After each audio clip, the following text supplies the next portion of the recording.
Okay, everyone, a big Shabbat Shalom to all of you who are watching on the live stream. And if you are watching after the fact, a big welcome to you as well. Curtis and myself and the eldership, we are officially back after the spring appointed times and this Feast of Weeks. And it's been an eventful and turbulent time, if you could call it that, but we are glad to be back. And so we wish you all a big welcome to the river, as we affectionately call it. If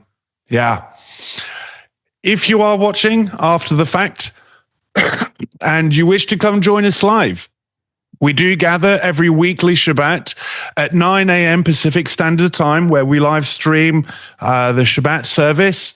And if you are wondering how to come join us live, head over to riverbranchfellowship.com, and on the main homepage, just scroll down a little bit and you'll see a link to subscribe to our weekly newsletter, which when you click on that link, a little box will pop up. Just type in your first, last name and your email and hit subscribe, and that will put you onto our mailing list. And every Friday, you'll receive the weekly newsletter, which will contain the Zoom login details. We would love for you to come and join us and be a part of what the Father is doing in our midst. And Okay. We are going to begin a new series titled The Heavenly Census. The theme is actually, we're going to kick it off. The springboard is actually the counting of the Omer, the Feast of Weeks. And we've just concluded the count of the Omer. Shavuot was last week. And so here we are. We're going to do this series, and some of you may be thinking, well, we've just come out of the Feast of Weeks. Why are we having a quote unquote Feast of Weeks themed series? Well, actually, this will make sense as we go through, but the Feast of Weeks, the counting of the Omer, is something that has kind of been left by the wayside when it comes to the appointed times.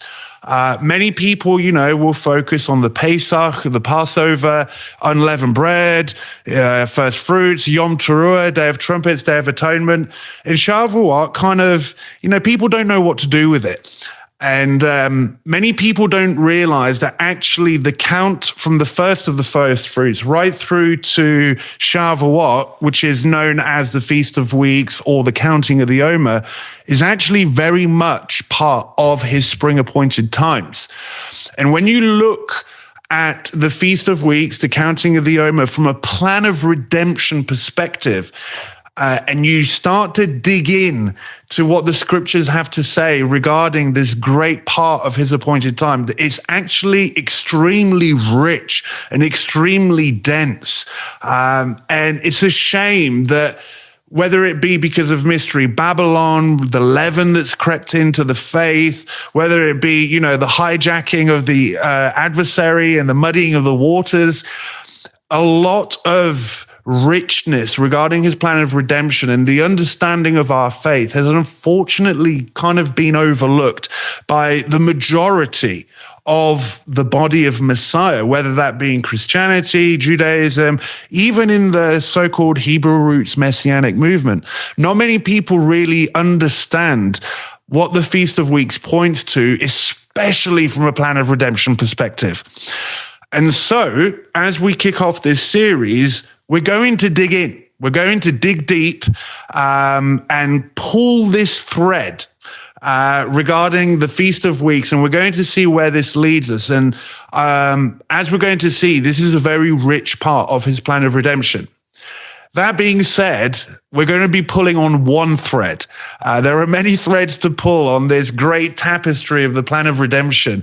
And as we're going to see, true to fashion, when we go through these series, when we start pulling on a thread, it starts to connect to all these big and wonderful things. And this will be just the same. And so, the heavenly census, this will be the overarching theme. We're going to kickstart today with the seed of Abraham and the covenant. So when we look at the spring and fall appointed times, which all speak to Messiah and his great plan of redemption, many of you will understand that the spring appointed times were fulfilled almost 2,000 years ago. And we are waiting for the fulfillment of the fall appointed times. And so we see here on this chart, all the appointed times, the yearly Moedim, as they're called in scripture.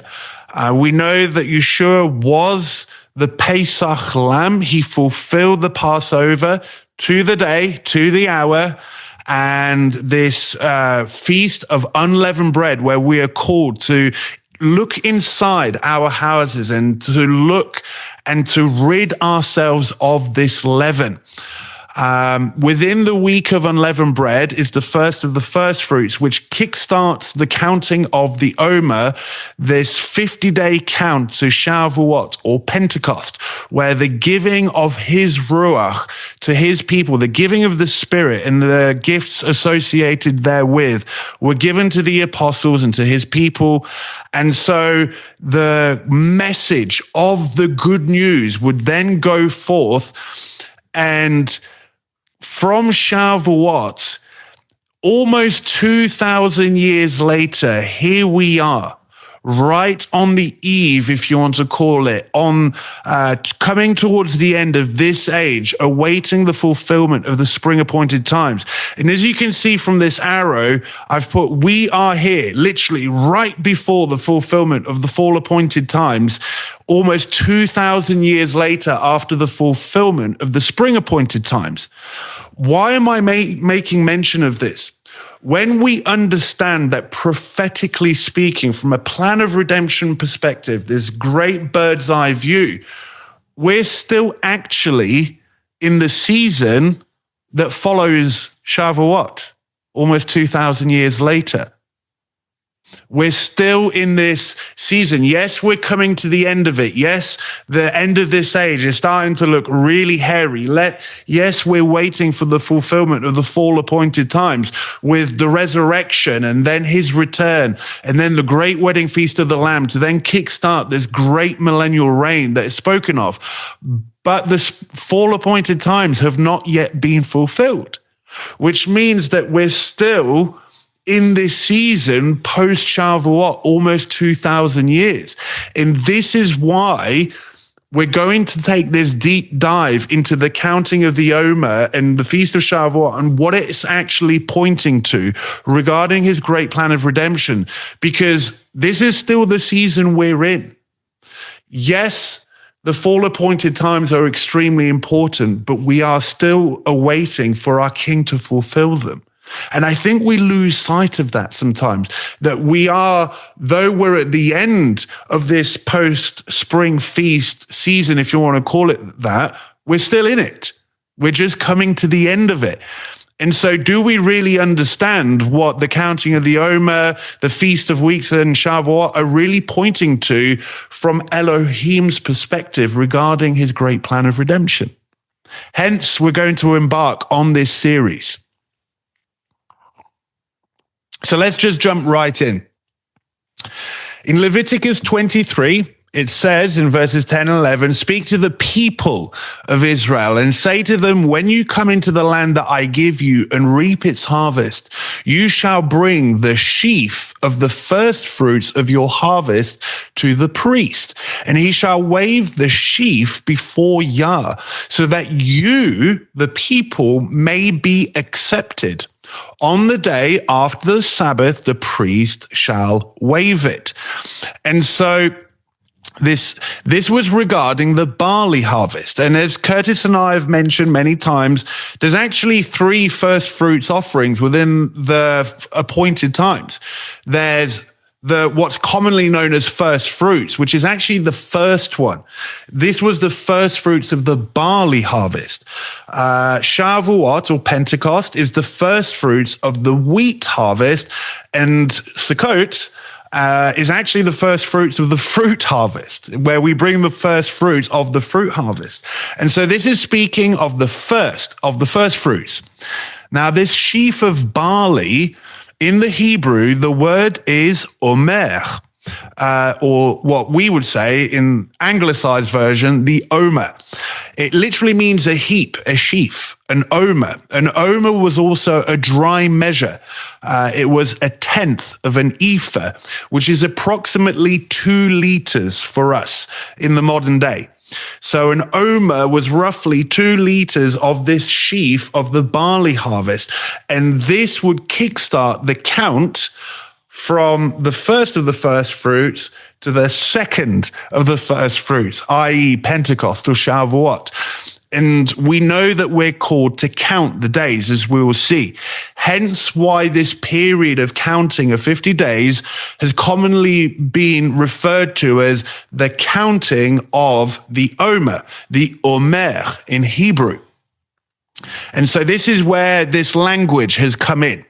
It is actually biblical. It's not something that's just been plucked out of thin air. When we look at the Feast of Weeks and this counting period, it goes on to say in verses 15 and 16 that you shall count 7 full weeks from the day after the Sabbath, from the day that you brought the sheaf, the omer of the wave offering. You shall count 50 days to the day after the 7th Sabbath.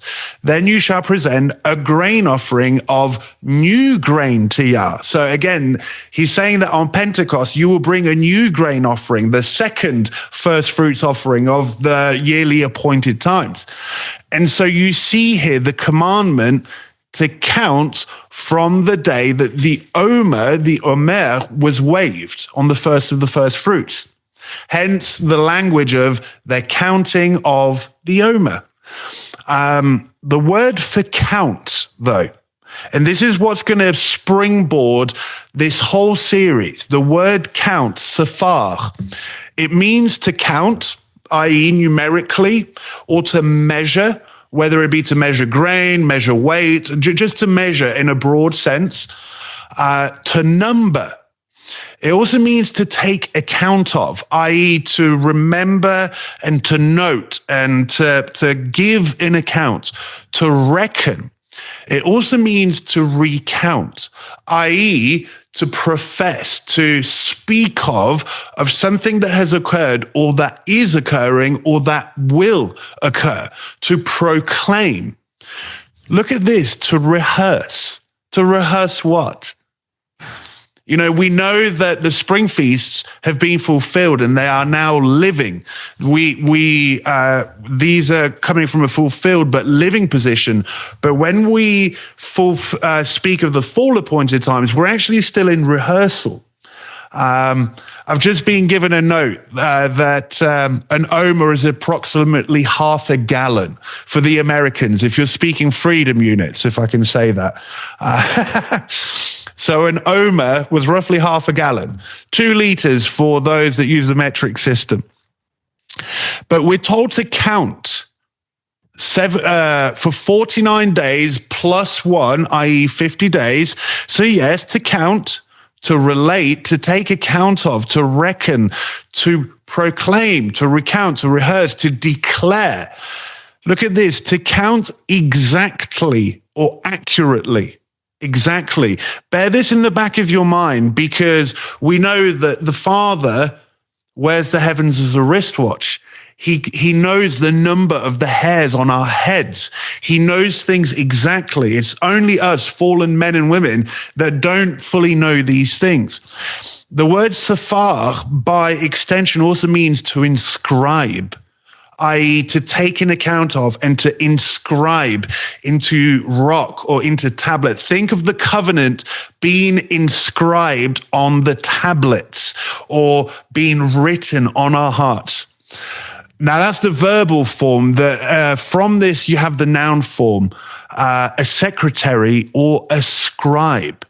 So the word safar in its noun form is sofer. So a scribe, a sofer, would safar. He would inscribe, he would count, he would rehearse, he would relate. And so this word in the Hebrew is actually already quite rich, telling us what we're supposed to be doing for 50 days while we count this Omer?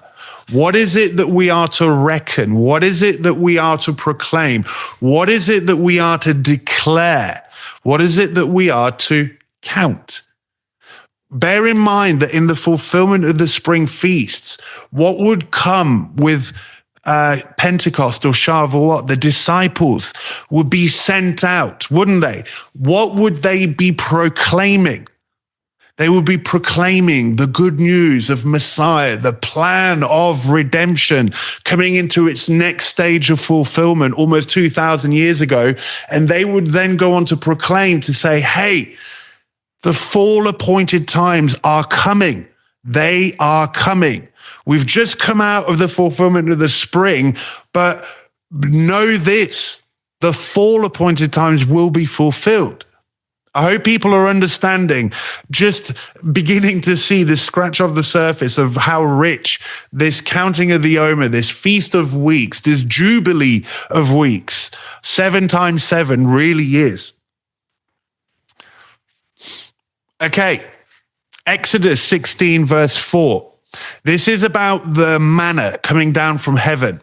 Yah said to Moses, behold, I am about to rain bread from heaven for you, and the people shall go out and gather a day's portion every day, that I may test them whether they will walk in my Torah or not. And so we know that the gathering of the manna, as it related to the Exodus out of Egypt, happened in the lead up to Mount Sinai, which when you dig deeper into this, you know that this occurred on Shavuot. And so the gathering of the manna essentially occurred within this counting of the Omer period. So scripture is telling us that the counting of the Omer is thematically, well, literally related to bread coming down from heaven. This heavenly bread that the people were to eat, that they were to gather, that they were to number, to reckon, to measure, to safar, okay? In the Hebrew, to gather a day's portion every day, the English kind of obfuscates what's really going on in the Hebrew. The Hebrew says, velaktu davar yom beyomo. Okay, velaktu means, and they shall gather. Davar yom, it literally means a word a day. The word davar can mean a word. It can also mean a thing. But what's really interesting, davar yom can mean literally a daily word. And then beyomo in Hebrew, in the English, you can translate it 2 ways. You shall gather a daily word in its day, or in its appointed time, you could say, but it can also mean they shall gather a daily word in his day. His day. Whose day? Who do the appointed times belong to? Do you see what's going on in the Hebrew? The people were commanded in this period of time to gather a daily word. And this word is being linked to the bread coming down from heaven. They were gathering the manna, okay? And it was measured in omers. Very interesting. As we continue, Exodus 16, verse 16 to 18, this is what Yah has commanded. Gather of it, each one of you, as much as he can eat. You shall each take an omer, an omer, according to the number of the persons that each of you has in his tent. In fact, in the Hebrew, it says, according to the number of souls. Okay, it's interesting. The people of Israel did so. They gathered, some more, some less. But when they measured it, again, right, this idea of measuring, counting, when they measured it with an omer, 2 liters or a half gallon, whoever gathered much had nothing left over, and whoever gathered little had no lack. Each of them gathered as much as he could eat. And so this gathering of bread from heaven being measured with omers is going on in this period of the counting of the omer, this feast of weeks. And so this is the shadow picture being given to us. And this is just, this is the surface level, the Peshat, if you want to call it that. And so this is where this language of the counting of the omer comes in. But remember that the word to count also has this idea to proclaim, to reckon, to inscribe, and that this would lead to the giving of the, not the giving of the covenant as we'll see, but the codifying of the covenant. We'll get onto that. Okay, the bread from heaven. It mentions this, that when the people of Israel saw it, they said to one another, what is it? What is it? In the Hebrew, they're saying manhu, manhu. What's interesting is that manhu, it can also be translated as who is he? Who is he? What is he? So they're seeing this bread from heaven and they're saying, what is it? Who is he? For they did not know what it was. And Moses said to them, it is the bread that Yah has given to you to eat. Now the house of Israel called its name manna. In the Hebrew, manna is actually man. So there's this word play going on. What is it? Who is he? Man who? And they're calling this bread man. It literally manna in English means what? What or who? It was like coriander seed, white, and the taste of it was like wafers made with honey. And so it was sweet to the taste. This bread from heaven, the taste of it was sweet. It was good to the soul. It was, now, who was the bread from heaven? Yeshua clearly said, I am the bread from heaven. Your fathers ate bread in the wilderness and they died, but whoever eats of me shall not die and have eternal life. Yeshua, our King, our Messiah, was saying he is the fulfillment of what this manna was pointing to, this bread. And so when you piece all this together, what is it that we are meant to be gathering? This daily word. Who is the word from heaven? Who is the word of Yah? What are we to be reckoning? What are we to be measuring? What are we to be proclaiming? Who are we to be proclaiming? What were the disciples doing after the fulfillment of the spring appointed times?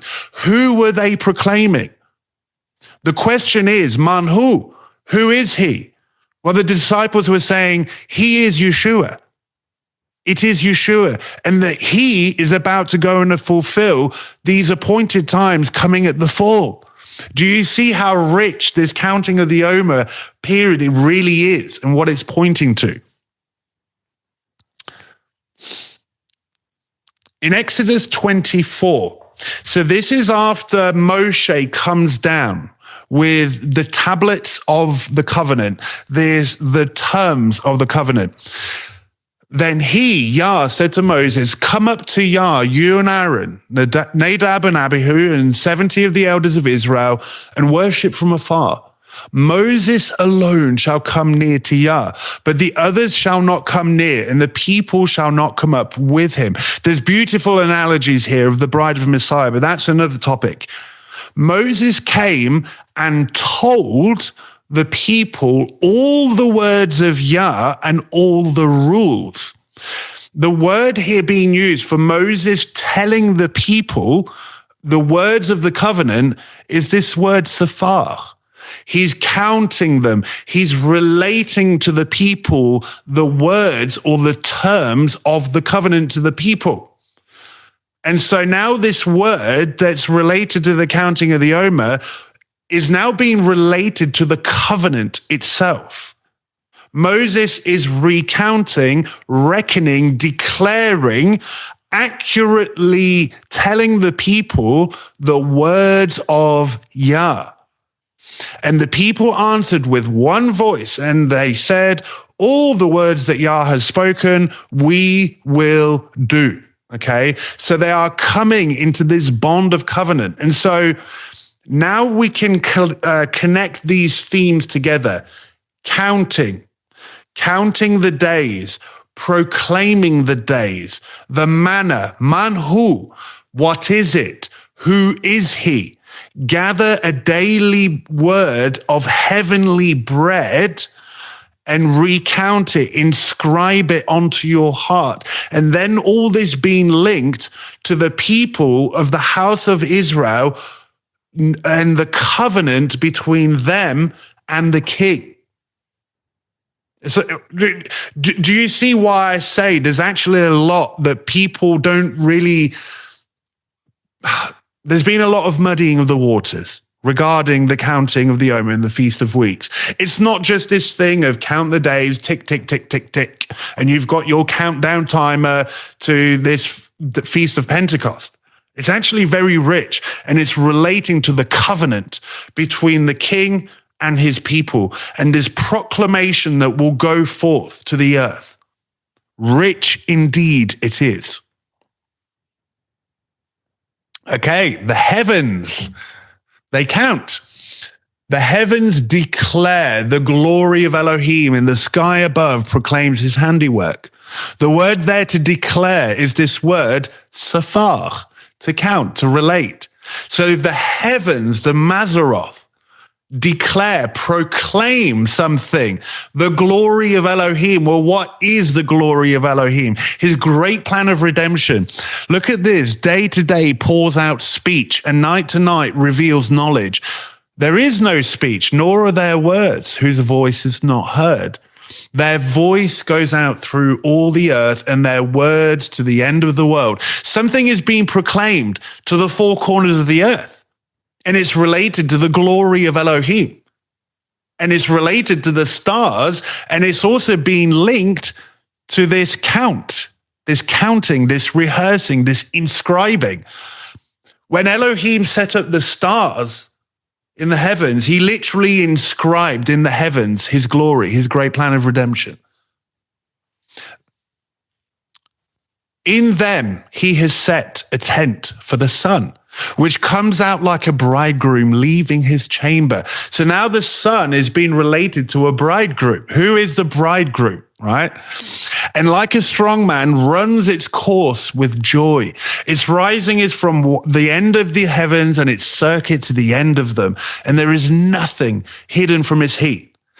This should bring about the words of Hebrews that before Messiah, nothing is hidden from his eyes, right? Now, we've got this declaration being proclaimed from the heavens, being linked to the bridegroom. Again, who is he? Manhu, okay? The manna, the word, the bread from heaven. And what does the psalmist go on to then go forth? He instantly goes to the Torah of Yah is perfect, reviving the soul. The testimony of Yah is sure, making wise the simple. He's literally gone to the covenant. The precepts of Yah are right, rejoicing the heart.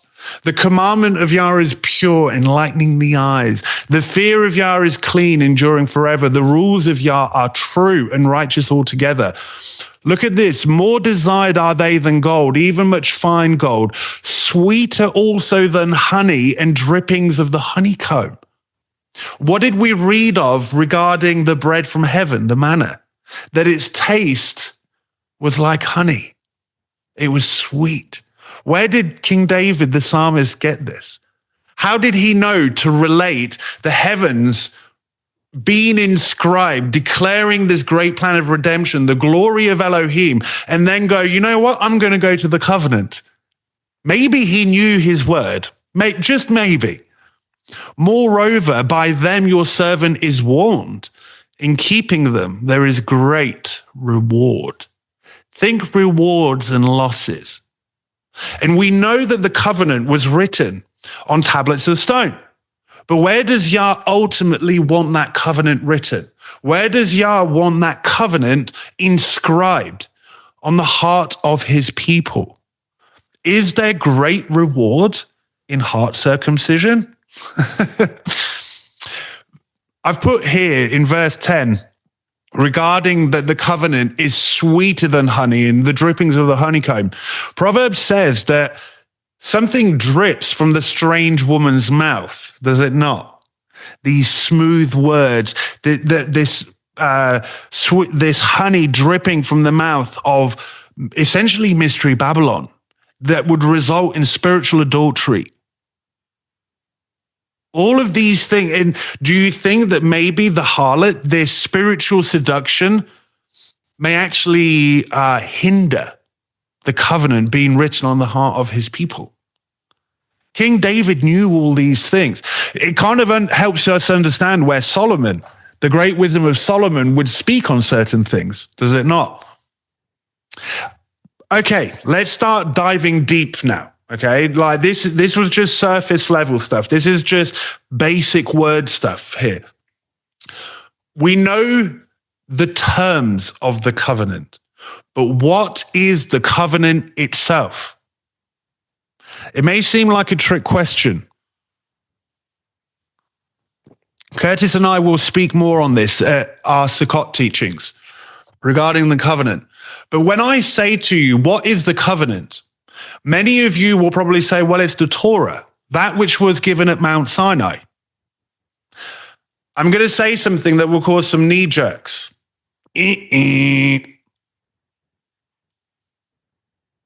What is the covenant? What was actually given at Mount Sinai? I'm going to say something along the lines of the terms of the covenant were given at Mount Sinai. The rules, the precepts, the righteousness, the wisdom of the covenant was given at Mount Sinai. What is the covenant itself? If you read in Exodus 19, verses 5 and 6, Yah says something very interesting. If you obey my voice and obey my commandments, then you will be my people and I will be your Elohim. And then, so you see this covenant actually in short form, if you want to call it that. If you do this, then I will do that. And then he goes on to expand on the covenant, doesn't he? He says, okay, number one thing, do not have any other Elohim before me. And he goes on to list the terms of the covenant. I don't want to call it the rules, but the precepts. Let me give you a shadow picture. Me and my wife have a covenant. We are married. We are one flesh. Associated with that marriage covenant are terms. As part of that, I will say to my wife, you shall have no other men before me, and vice versa, me to her. I shall have no other women before her. There are terms associated with our marriage. But what is the covenant itself? In simple terms is, if you will be my wife, I will be your husband. That's the simplicity of the covenant. Now, what does that look like practically? Well, do not have anybody else before my spouse. Do not covet anybody else. Spend time with me. Give me of your time. Honor me, and I will honor you. Do you see what's going on? So again, back to the question. We know the terms of the covenant, but what is the covenant itself? Because what happened at Mount Sinai, as we're going to see, is simply a continuation of something, an expounding on, relating, recounting, an accurate inscription of something that had happened prior. So, let's look at the covenant with Abraham. And I'm going to sow a seed for actually the Sukkot teachings. Did it even begin with Abraham? Did it even begin with Abraham? But that's another topic. Genesis 13, we're going to follow some key moments in Abraham's life, okay, regarding this covenant. Yah said to Abram, because he's still Abram at this time, after Lot had separated from him, lift up your eyes and look from the place where you are, northward, southward, eastward, westward. For all the land that you see, I will give to you and your seed forever. In certain English translations, it will say offspring. Okay. But the Hebrew is actually saying to you and your seed. In Hebrew, the word is zera. It means a seed, literally seed, offspring, descendants, posterity, but it's related to sowing. What do you do with seed? You sow it, you plant it into the ground. And this should bring up a whole gambit of parables that our king had to say regarding seed and planting seed and harvesting seed and winnowing the harvest of seed and so forth. I will make your seed as the dust of the earth, so that if one can count the dust of the earth, your seed also can be counted. Okay. Now, the word here for counting is not the word sephar. In Hebrew, it's the word manah. Interesting. I actually believe there's a word play going on within the Torah across Genesis and Exodus. What does manah sound like? Does it maybe sound like manhu, the manna? Don't you think that's interesting? Okay.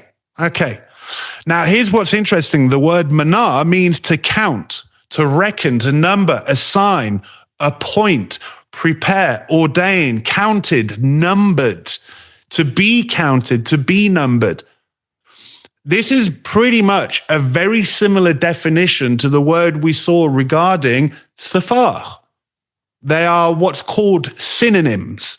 They are words that, although they're different words, they have a very broad semantic overlap. Essentially, they have the same meaning, but each word will have slight different nuances, if you want to call it that.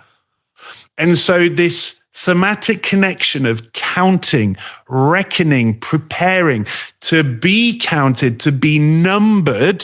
Think being numbered in the register of the house of Israel, being numbered or counted among the living, okay? Being part of the census of the house of Israel. This heavenly census is being linked to the seed of Abraham. The seed of Abraham. And Yah's saying, you are not going to be able to count it. Here's the thing. He wears the heavens as a wristwatch, does he not? Who is the one that can number to the precise measurement? Interesting, huh? Let's keep going. Genesis 15. After these things, the word of Yah came to Abram in a vision. Fear not, Abram, I am your shield. Your reward shall be very great. It's interesting that we read in Psalm that in the keeping or the guarding of the covenant, guarding this thing, there is great reward. But Abram said, O Master Yah, what will you give me? For I continue childless, and the heir of my house is Eliezer of Damascus. And Abram said, behold, you have given me no seed, and a member of my household will be my heir. And behold, the word of Yah came to him, saying, this man shall not be your heir, your very own son shall be your heir. So Abram is being promised a seed, a son, okay? He's being promised a son. It continues. And he brought him outside and said, look toward heaven and number the stars, if you are able to number them. Is this word, sephar, the very thing we're told to do in the counting of the Omer. Then he said to him, so your seed shall be. Yah is essentially saying to Abram, you will not be able to count your seed. You will not be able to do it. You're a man. But who is Elohim? Who is he that will be able to number them? And he believed Yah, and he counted it to him as righteousness. Paul would go on to speak about this. Abram had faith. Again, this thematic connection to the seed of Abraham, not being able to count it because it's going to be so great. And as the sun was going down, a deep sleep fell on Abram, and behold, a dreadful and great darkness fell upon him. Now we're going to see an amazing shadow picture here. When the sun had gone down and it was dark, behold, a smoking fire pot and a flaming torch passed between these pieces. This is what's generally referred to as the cutting of the covenant. When you read the account, Abram was told to bring these animals and to cut them in half and lay one half of the animals on one side and another half of the animals on the other. And this smoking fire pot and flaming torch passed between these pieces. Okay. So we have this cutting of the covenant being related to the seed of Abraham and not being able to number them, to the point they will become as numerous as the stars of heaven and as the sand of the sea and of the earth. Okay. So what does it mean to cut a covenant? What was actually going on? What was the ancient biblical understanding of cutting a covenant? What they would do, this was a thing that would happen, that they would, each party would bring animals. They would literally cut the animals in half, and they would lay essentially a row of the halved animals, and the people that would be coming into covenant would walk through the pieces, essentially. When making a covenant, both covenanting parties would walk through the pieces of the animals. And what they were essentially saying is, if I break this covenant that we are making, do so unto me as to these animals. Cut me in half. This should bring up some language regarding the warnings that Yeshua gives in one of his parables. Those that are thrown to outer darkness, what does it say? Cut him in two and appoint his portion with those weeping and gnashing of teeth. Interesting. There's a covenant illusion in that parable. Whereas to the ancient Hebrews, it wasn't an illusion. It was point blank. But this cutting of the covenant, they were saying, do so unto me as to these animals if I break this covenant. Now, in Genesis 15, did Abraham walk through the pieces? He didn't, did he? He was asleep. This great, frightening darkness and deep sleep came upon him. So who walked through the pieces? The smoking pot and the flaming torch. Okay? We'll get on to that. So the question is, who took full responsibility and accountability for that covenant that Yah made with Abraham? Which means that who would pay the consequence of that covenant being broken? Oh, it's getting juicy now, isn't it? It's getting deep. Abram did not walk through the pieces. Elohim did.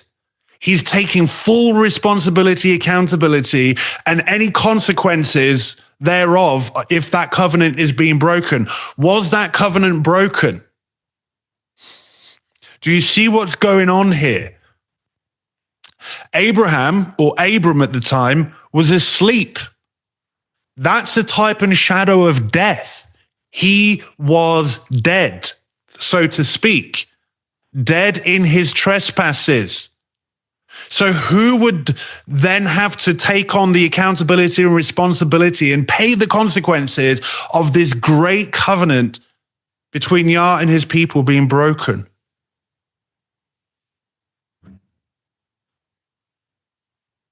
Let's look at this verse, that when the sun had gone down and it was dark, behold, a smoking firepot and a flaming torch passed between those pieces. Man, some crazy leaven has crept in regarding this verse. You'll see these artworks of like this little pot and this little torch with a little flame passing through these pieces. And yeah, And then people will go, see, it means father and son. And it gets a little bit ridiculous, actually. I'm not trying to be offensive here. By the way, I'm guilty of this. This leaven used to be in me. I'm not coming as a self-righteous one here. This leaven was in me. I believe when you look at the Hebrew, smoking firepot, tanur ashan, 2 words here. Tanur is a furnace, an oven, a stove. And when you dig on this, it's actually used of Elohim's wrath. Think the refinery that would smelt metal or gold or silver. The word ashan, to smoke, be angry, wrath, to fume, be furious. So you're actually seeing Yah's wrath or anger within this. It's fire and smoke, and a flaming torch. Lapid eish, okay? The word lapid literally means a lamp or a flame. And the word esh means fire, flames. This word is usually used with a theophany. Theophany is just a posh word for Elohim making a physical appearance in the time domain. What I believe, what's really interesting here, esh, used for fire, for cooking, roasting, or parching. What do you parch? Grain. It's interesting. What I believe you're seeing is a description of the pillar of cloud and pillar of fire. I believe you're seeing a theophany, i.e. Elohim appearing and is giving you a description of what was going on as best as what we can understand it. And what Genesis is saying, there's fire, there's furnace, there's smoke, and supernatural fire passing through these pieces. You're seeing a description, I believe, of the pillar of cloud and fire. You know, when you read the description of the pillar of cloud and fire, people think that it became 2 different things. I believe you were seeing just blazing supernatural fire and smoke, a furnace. This is just language for us to be able to help us comprehend Elohim appearing in this fallen world. Like, it would have been mind-blowing. I believe it's saying Elohim passed through the pieces. He was the one taking full responsibility and accountability for this covenant, which means that he was the only one liable to pay the consequences thereof. Interesting. Do so unto me if this covenant is broken. This brings in ultimately the fall of man and Adam, because man can't redeem himself.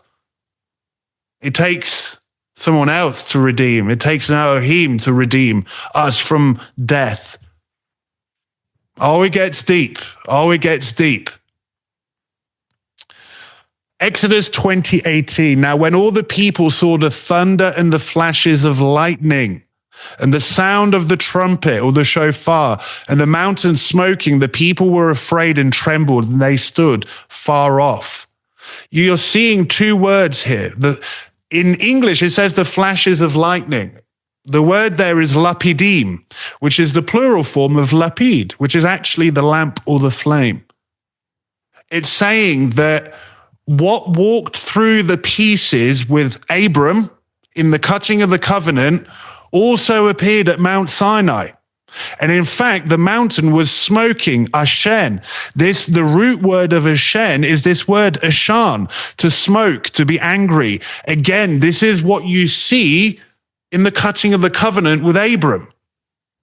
And so whoever walked through the pieces, whatever walked through the pieces of the cutting of the covenant with Abram, is now appearing at Mount Sinai when the terms of this covenant are being inscribed, counted, numbered, reckoned to the house of Israel.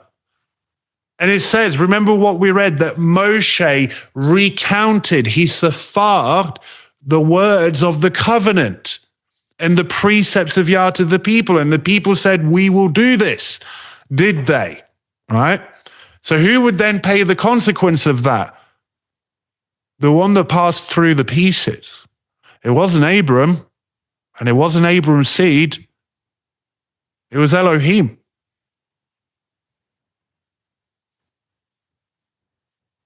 Who is the lamp? In Isaiah 62, we see this regarding what I believe is the fulfillment of the millennial reign. For Zion's sake, I will not keep silent, and for Jerusalem's sake, I will not be quiet until her righteousness goes forth as brightness and her salvation as a burning torch. In the Hebrew, her salvation going forth as a burning torch. In the Hebrew, it says, Vishuata kalapid yivar. Okay?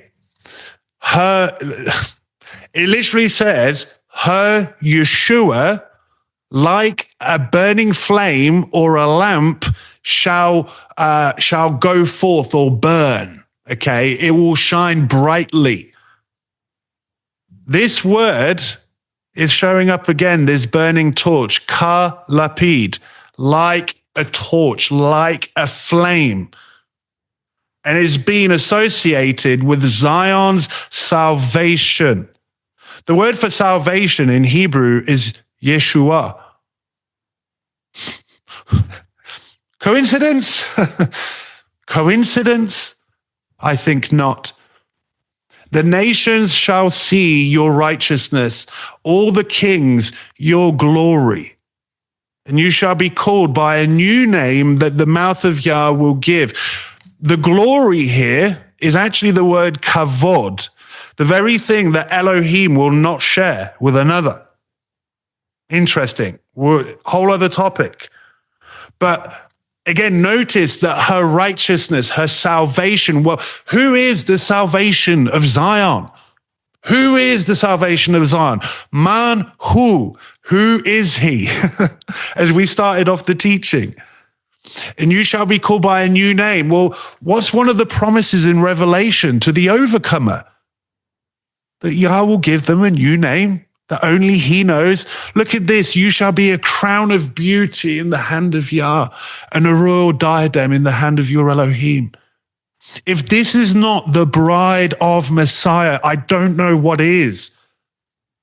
And it's being linked right the way back to the covenant.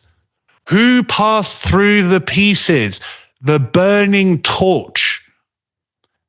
Isaiah is essentially telling you that's Yeshua.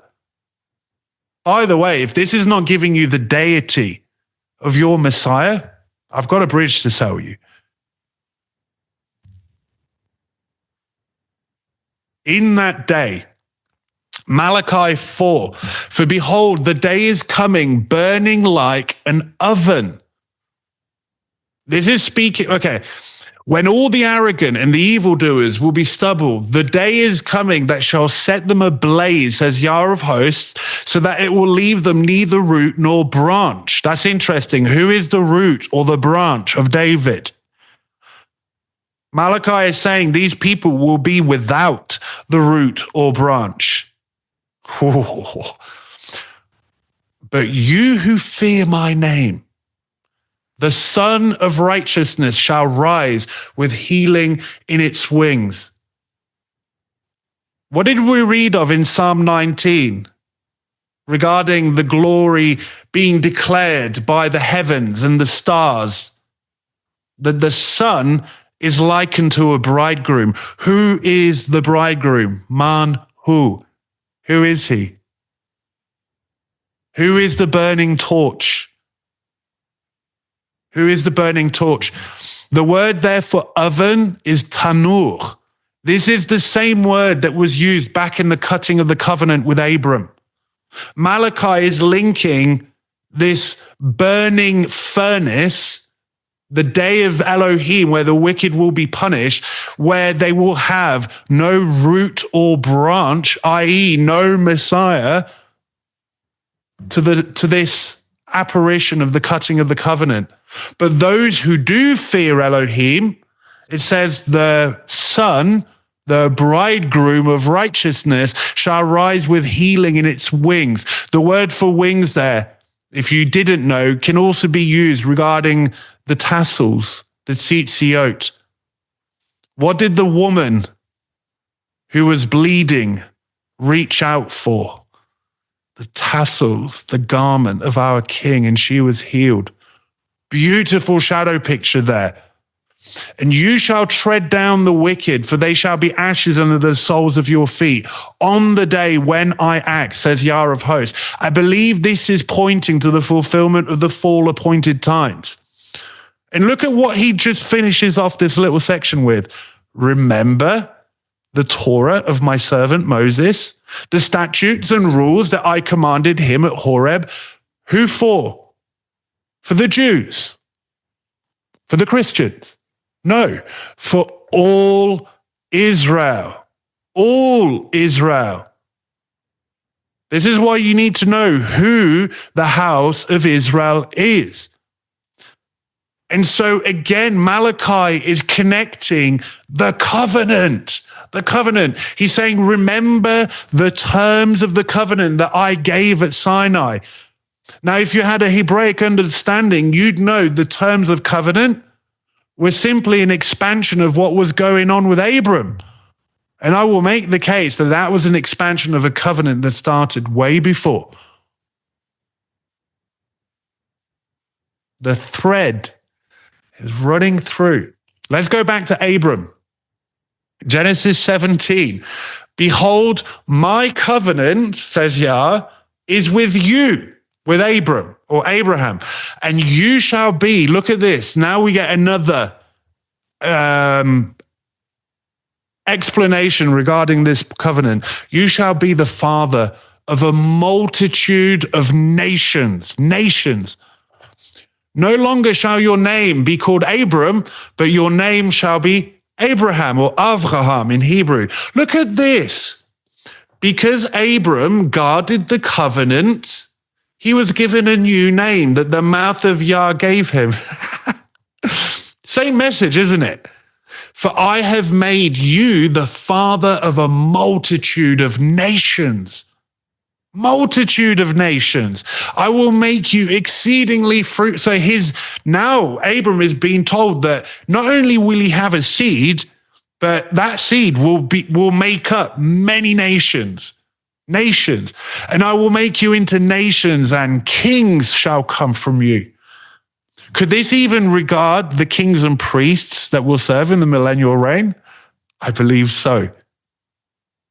Because look at the promises that we've seen so far regarding this covenant, and then go look at the promises given in Revelation.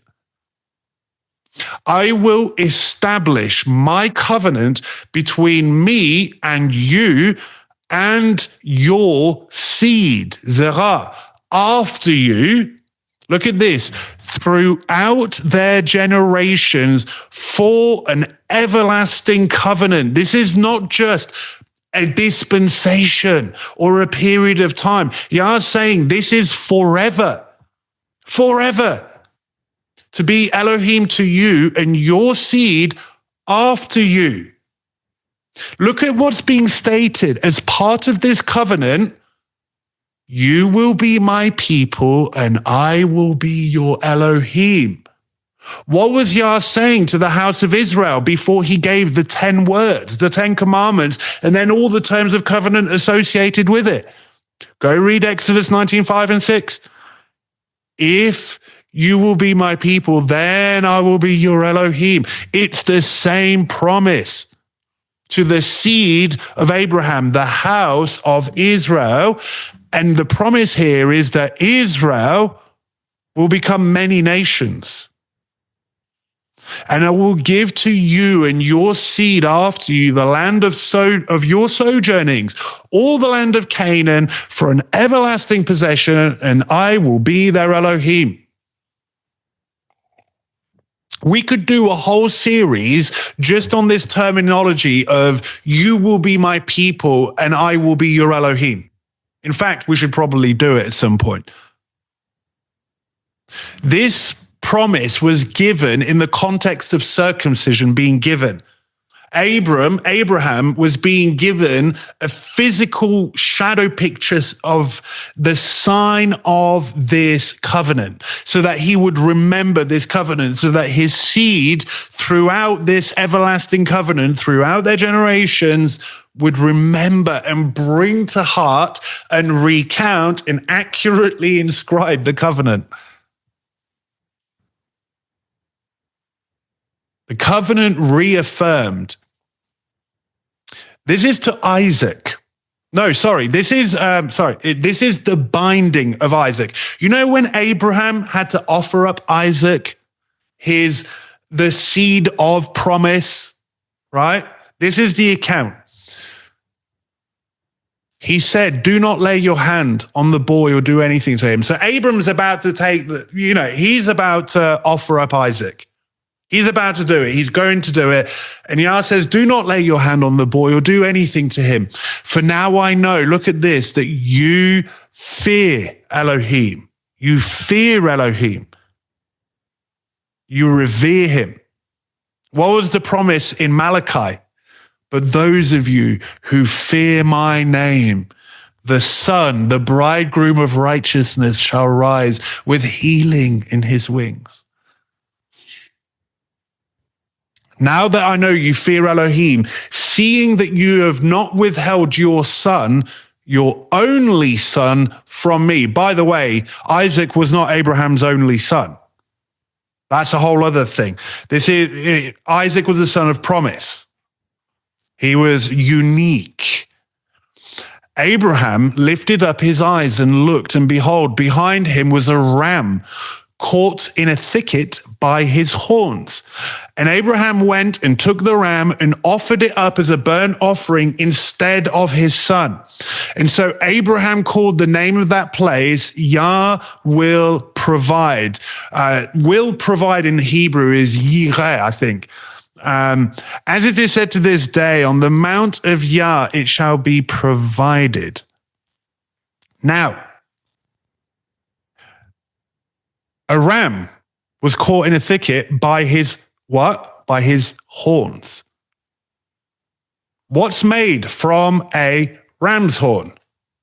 A shofar, right? So every time you blow a shofar, you are supposed to remember this. You are supposed to remember that Yah provided something.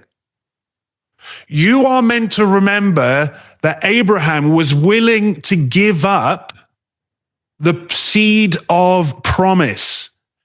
He was willing he displayed the fear and reverence of Elohim. And because Abraham feared Elohim, what did Yah do? He provided. And so you get this, when you blow the shofar, you're supposed to remember that Yah provided. The book of Hebrews will go on to speak on this account, saying that this was a typology of the resurrection of Messiah. That Abraham received Isaac back from the dead. When you blow a shofar, you are supposed to remember the covenant that Yah gave to Abram, and that Yah provided something. Again, man hu. Who is he? Who is the one that was provided? The only son. The only begotten. Do you see where this is going? What did Yah provide? Who passed through the pieces in the cutting of the covenant, thus taking full accountability and responsibility, thus paying the consequence? Who was it? Man who? We'll get onto this in part 2, right? Who is he? So every time you blow a shofar, remember this, recount this, rehearse this, count, recount, proclaim, rehearse. The covenant reaffirmed. The angel of Yah called to Abraham a second time from heaven and said, by myself I have sworn, declares Yah, because you have done this and have not withheld your son, your only son. Look at this.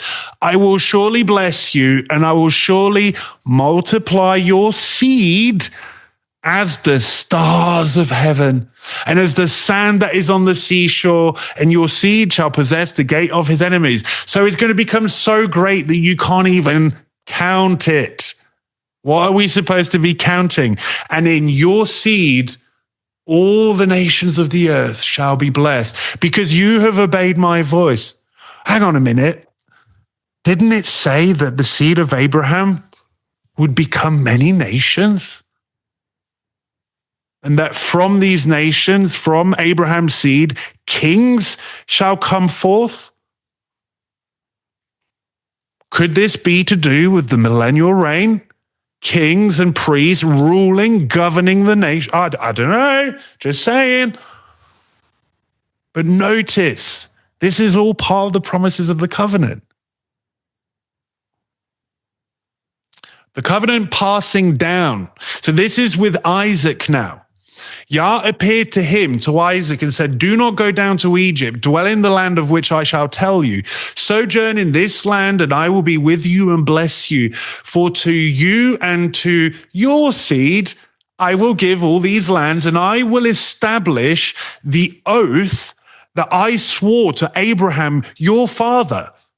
Look at this. I will multiply your seed as the stars of heaven, and I will give to your seed all these lands. And look at this, in your seed, all the nations of the earth shall be blessed. But look at this, because Abraham obeyed my voice, he kept my charge, my commandments, my statutes, and my laws. In the Hebrew, it's saying my Torah, my Torot, my plural form of Torah, okay? Abraham had an understanding of the covenant. In fact, he even understood that there were terms associated with that. You have to remember, look, we see these little glimpses throughout Scripture. Cain and Abel, they knew the difference between clean and unclean. So did Noah, did he not? Aren't those part of the terms of the covenant? They had an understanding of the terms of covenant. We believe that's to do with intimacy. It's a whole other discussion. But for the point being here, Abraham obeyed. He had intimacy with Elohim. He kept Elohim's charge. He understood the terms of that covenant, and he walked accordingly. And that's why he was blessed. That's why the promise was given. And this is passing on down to Isaac now.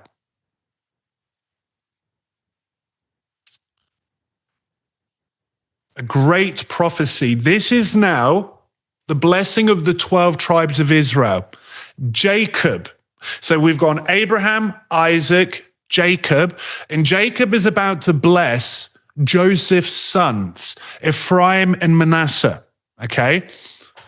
Joseph took them both, Ephraim in his right hand toward Israel's left hand, and Manasseh in his left hand toward Israel's right hand, and brought them near him. And Israel, read this, he stretched out his right hand and laid it on the head of Ephraim, who was the younger.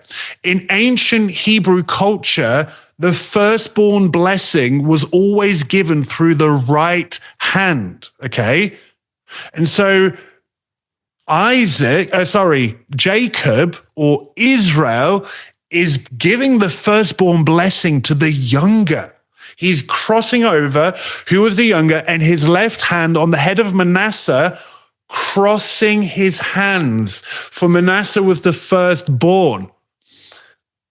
Jacob's hands were like this, forming what? The same shape as an ancient Hebrew tav.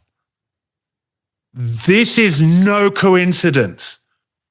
And Israel or Jacob is going to give this great prophecy, giving the firstborn blessing to the younger, meanwhile, while making an ancient Hebrew tav, letter tav, with his arms. Who is the Aleph and the tav, right? And he blessed Joseph and he said, look at this, the Elohim before whom my fathers, Abraham and Isaac, walked, the Elohim who has been my shepherd all my life long to this day. Who is the shepherd of the sheep, by the way? The angel, look at this, who has redeemed me from all evil. Could that go as far as being redeemed from death? Jacob's saying all evil. Bless the boys, and in them let my name be carried on. My name. This is critical to understand. Ephraim and Manasseh, they're going in the name of, essentially, these promises are being passed on. And the name of my fathers, Abraham and Isaac, let them grow, look at this, into a multitude in the midst of the earth. A multitude. What was Abraham and Isaac told? That their seed would become many nations, okay?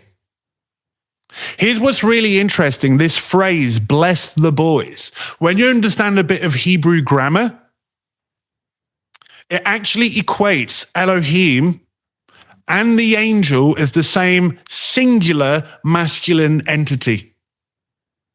There's certain rules of grammar and conjugation regarding biblical Hebrew. Because some people will say the Elohim of my father Abram, the Elohim who has been my shepherd, and then they'll say the angel is someone different. The Hebrew grammar does not care for your doctrine. The Hebrew grammar is very clear here. This is one singular masculine entity. Again, who passed through the pieces? Who appeared on Mount Sinai? Who is the shepherd of the sheep? Who is the angel who brings redemption from all evil? Someone, Manhu, who is he? Who is he? Who is the lamp? Who is the lamp of Jerusalem? Isaiah said it was Yeshua. When it says, let them grow into a multitude in the midst of the earth, the word for grow is dagar. It means to spawn like fish. That's where the word dag comes from. In Hebrew, dag means fish, and dagim means fishes, plural. Let them spawn. Now, if you know anything about how fish reproduce, it's extremely prolific and rapid and numerous. A singular fish will spawn up to thousands of eggs in some species. And so the seed of the house of Israel is to spawn like fish into a multitude in the midst of the earth. What did Messiah say, to his disciples? I will make you what? Fishers of men. I have only been sent to the house of Israel. Oh, it's deep. He continues. When Joseph saw that his father laid his right hand on the head of Ephraim, it displeased him. And he took his father's hand to move it from Ephraim's head to Manasseh's head. And Joseph said to his father, not this way, my father, since this one is the firstborn. Put your right hand on his head. But his father refused and said, I know, my son, I know. He shall also become a people, and he shall also be great. Nevertheless, his younger brother shall be greater than he, and his seed shall become what? A multitude of nations. You're getting further explanation here as to how the seed of Abraham would become many nations. It was actually through Ephraim. That Ephraim, the younger, not only did he get the firstborn blessing, but he would become many nations. I really hope one day, Curtis and I, especially Curtis, have mentioned that when you follow Ephraim, it leads you to some very interesting nations, okay? And when you follow this thing of the firstborn blessing, but again, whole other teaching series. But can you see the covenant passing through? It's one covenant. And as this covenant goes through the passage of time, it becomes explained, richer, fuller. It becomes understood. A great house. Let's now go back to the people of Israel. This is Deuteronomy 1. Moshe is speaking to the house of Israel as they're about to enter into the promised land. He says, Yah, your Elohim has multiplied you, and behold, you are today, what? As numerous as the stars of heaven. What language does that sound like? Does that sound like the language of the covenant given to Abram and Abraham and to Isaac and to Jacob? You are today as numerous as the stars of heaven. May Yah, the Elohim of your fathers, who are the fathers, Abraham, Isaac, Jacob, look at this, make you 1,000 times as many as you are and bless you as he has, what, promised you? The promises associated with the covenant. Now, conservative estimates, very conservative estimates, puts the house of Israel at that time at roughly 3.5 million. We know that there were just over 600,000 registered heads of households. And if you think, okay, they've got a wife, maybe, one or two, and they have a few children. Now, remember, in those days, people were having football teams as children, right? 10, 12 children. But very conservative estimates puts the house of Israel at roughly 3.5 million. Multiply that by 1,000, you get 3 billion. 3 billion. And that's a conservative estimate. Extremely conservative. We're coming up now to 8 billion people on the earth, right now. Is this coincidence? By the way, I was saying this to Curtis last night. This kind of jars with the idea. Many people grew up with this leaven that the house of Israel refers to Jews today. Jews. There's less than 20 million Jews right now on the face of the earth. I don't know, like 2.95 billion Jews are missing. Where are they? Do you see what's going on? How great is his house? How great is his plan of redemption? Oh, it's great. Oh, it's great. And all this, we're told to count and recount and proclaim in the counting of the Omer. Okay, we know that the house of Israel, that they would be scattered. This was given to us in Torah. At the end of Deuteronomy, Moses says to the people, you will fall into spiritual adultery. You will grow fat and lazy and comfortable, and you will worship false gods. You will break this covenant, and you will be scattered to the four corners of the earth. But one day, in the lands that you have been scattered to, you will bring back these words of the covenant back to heart, and you will begin to repent. And once that repentance goes forth, then your Elohim will regather you. I believe this is what we're witnessing right now on the face of the earth. We are scattered right now. We're remembering these words of the covenant. We are remembering who we are in the many nations that was prophesied would come forth from the seed of Israel. And maybe Elohim has multiplied that 3 million 1,000-fold. Just maybe. In Amos 9:9, for behold, I will command, I will sift the house of Israel among all the nations as one sifts with a sieve. This means that for this statement to be true, the house of Israel has to be scattered to all the nations. Do you feel that now that you're starting to understand your identity as the house of Israel, has maybe Elohim sifted you? I know he sifted me. I know he sifted this community and continues to do so. But look at this. No grain shall fall to the earth. Not one grain. We can't count the house of Israel. He can.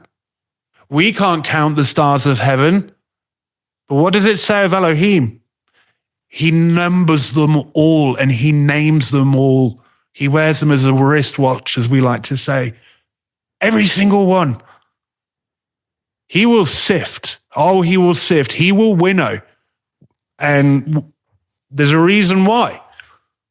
But Yah knows who are his. He numbers the hairs on our head. He numbers the stars of heaven. He numbers the sand of the sea. Did you see what's going on? He knows his house.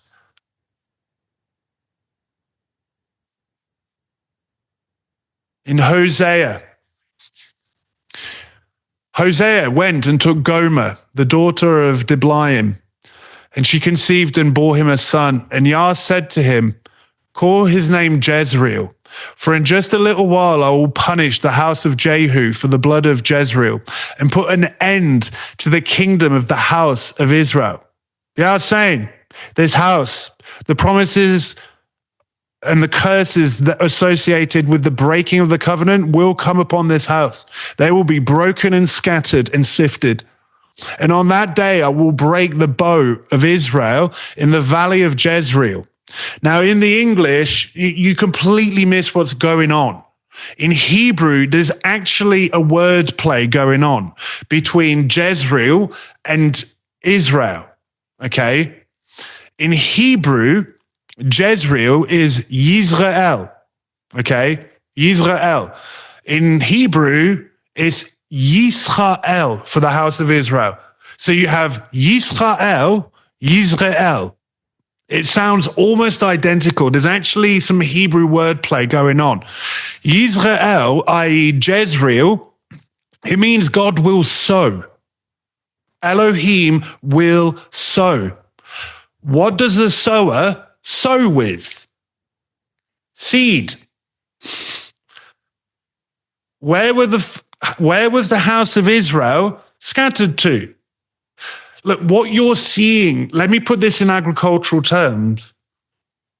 Elohim is taking the seed of the house of Israel and he's scattering it and sowing it in the nations. It will grow up and then it will be harvested. Once it's harvested, it will be sifted. Do you see what's going on? She conceived again and bore a daughter, and Yah said to him, call her name No Mercy. In Hebrew, it's Lo Ruchama. For I will no more have mercy on the house of Israel to forgive them at all. But I will have mercy on the house of Judah, and I will save them by Yah their Elohim. I will not save them by bow or by sword or by war or by horses or by horsemen. He will save them by Yah. Here's the interesting thing. What is salvation in Hebrew? It's Yeshua. From the root word yeshar, to save, to be delivered. He's literally saying, I'm not going to yeshar them, save them, deliver them, redeem them by war or sword or by fallen physical things. He will save them by Yah their Elohim. Again, if this is not giving you the deity and the identity of your Messiah, it continues. When she weaned No Mercy, Lo Ruchama, she conceived and bore a son. And Yah said, call his name Not My People. In Hebrew, that's Lo Ami, Lo Ami. For you are not my people and I am not your Elohim. What you're seeing is the breaking of the terms of the covenant. Because when the covenant is in force, one of the promises attached to that is that you will be my people and I will be your Elohim. That covenant was broken. You are no longer my people, and I am no longer your Elohim. Here's the thing, again, who passed through the pieces?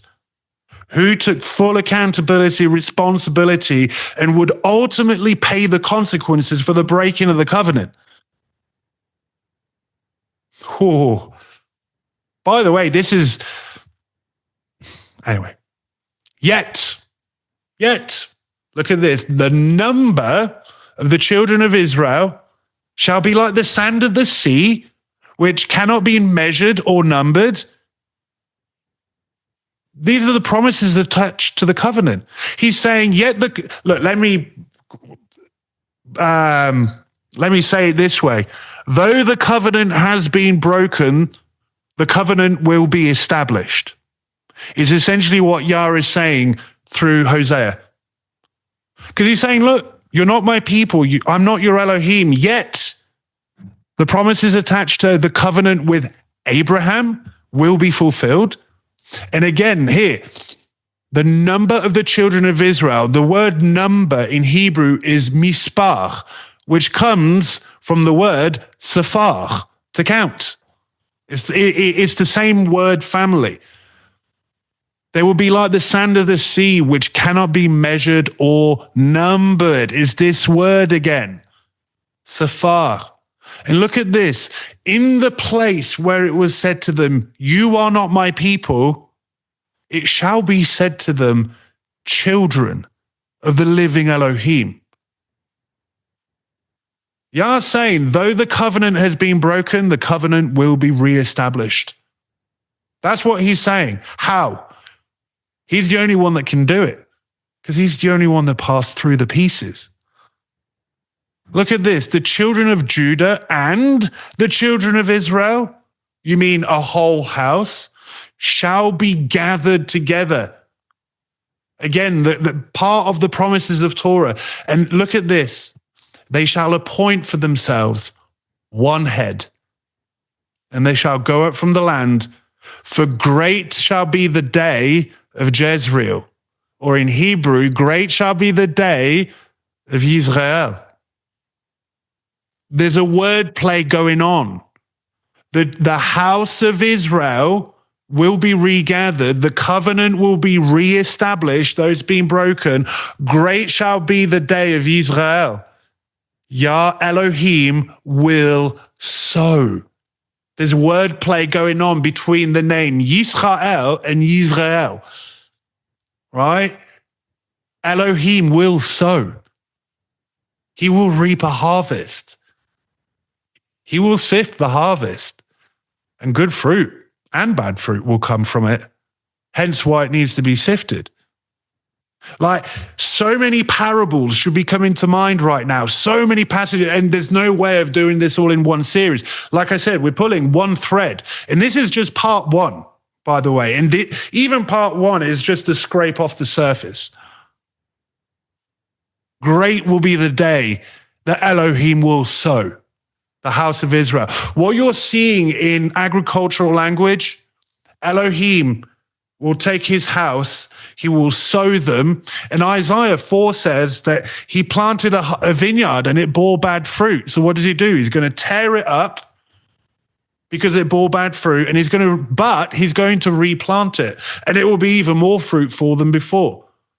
You're seeing this picture that Yah will scatter like seed the house of Israel to all the four nations. They will grow up. Think about the weeds and the tares as well. And then he will harvest them and he will sift them.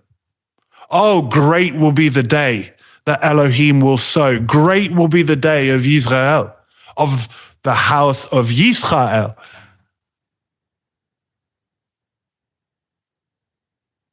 Let's finish with this passage.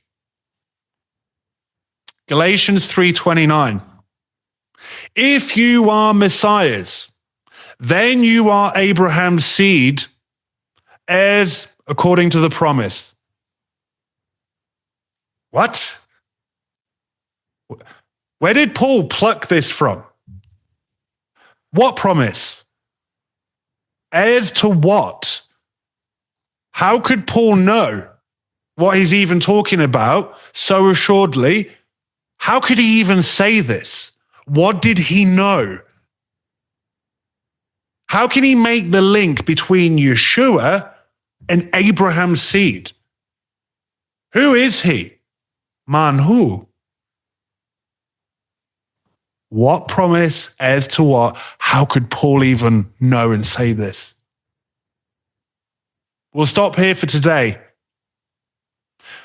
And next week, we'll start to answer the question, man, who? Who is he?